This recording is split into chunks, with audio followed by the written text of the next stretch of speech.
Jomen kor de meringel di kanyama dafa doy ñi dem hôpital di lakatu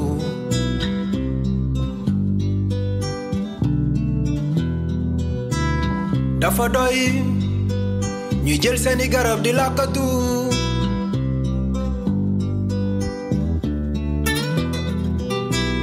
VIH du sida boo xamul la cel ñu wax la. Tu es jeune, tu aimerais bien en savoir plus sur le VIH, comment ça se passe pour les jeunes qui vivent avec ce virus. Tu aimerais savoir comment ils ou elles se débrouillent dans la vie, quels sont leurs projets, leurs rêves. Et surtout, tu te demandes si on peut vivre normalement avec cette maladie. Tu vas voir que oui. Écoute.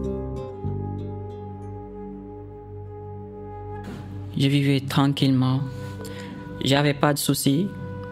J'étais pas malade, j'étais comme les autres. Je me souviens de l'anniversaire de mon père. Il fêtait ses 51 ans à l'époque. C'était un moment inoubliable. On a beaucoup mangé, on s'est beaucoup amusé. On a bien été en famille et dans une bonne ambiance. Mais comme on le sait tous, les fêtes ne durent pas longtemps et les moments difficiles arrivent quand on s'y attend le moins.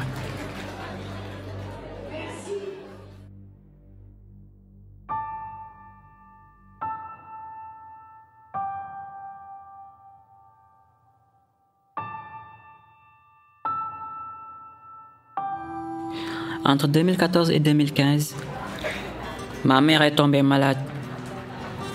Comme beaucoup de Sénégalais, elle a préféré suivre les traitements traditionnels au lieu d'aller à l'hôpital. On entend parfois dire que ce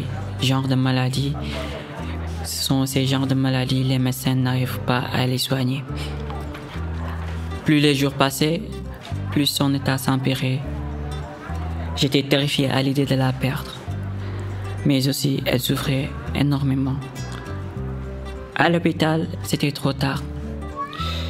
Les médecins ont parlé avec mon père.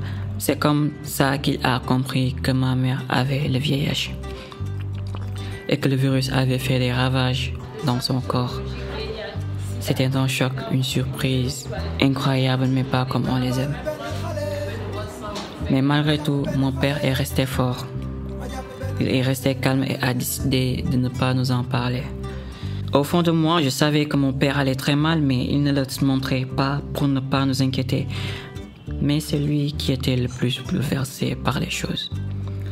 Heureusement, il y avait des groupes de parole avec des infirmières et des assistantes sociales. Elles ont réussi à me rassurer, à me donner confiance. J'avais envie de revivre et de me battre. À cette époque, mon père ne l'avait pas encore annoncé à ma sœur et mon frère. Ils étaient trop jeunes.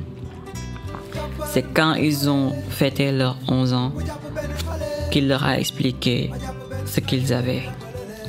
Tout comme moi, ils étaient choqués par la nouvelle. C'était pas facile du tout de les voir tout le temps tristes comme ça. Mais j'étais là pour eux. Je les ai aidés avec le soutien des groupes de parole à s'en remettre. Et aujourd'hui, tout va bien. Quelque temps après, c'était l'anniversaire du décès de ma mère.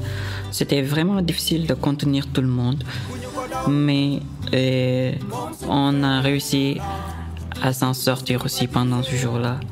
Parce que on s'est ressaisis. Ça m'a fait plaisir parce que tout le monde s'est retrouvé. Et franchement, ça nous a bien aidé à nous rapprocher.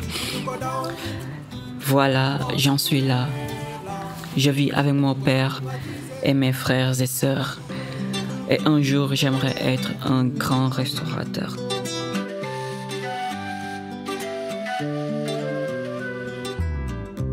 Pour les jeunes vivant avec le VIH, le soutien des soignants et des autres personnes vivant avec le VIH est essentiel.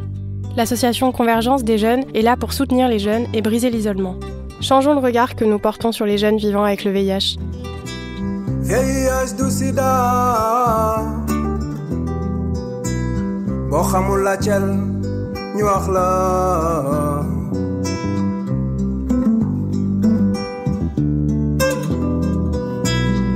doomi jàngoroy sida du sida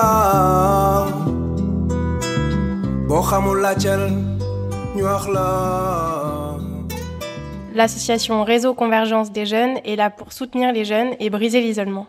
Cette série de podcasts est proposée et réalisée par l'Institut de recherche pour le développement, l'IRD, et le Réseau africain pour l'éducation et la santé, l'ORAS.